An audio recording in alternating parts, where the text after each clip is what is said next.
kabla hata ya hiyo harusi, kabla za mtaani tu. Okay. Alinipa rafiki wa babangu mdogo.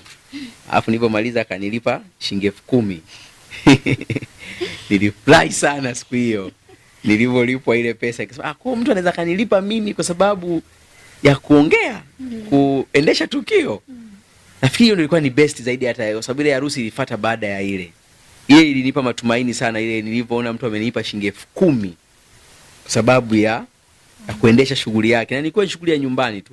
Ilikuwa ni kijana wake amemaliza chuo.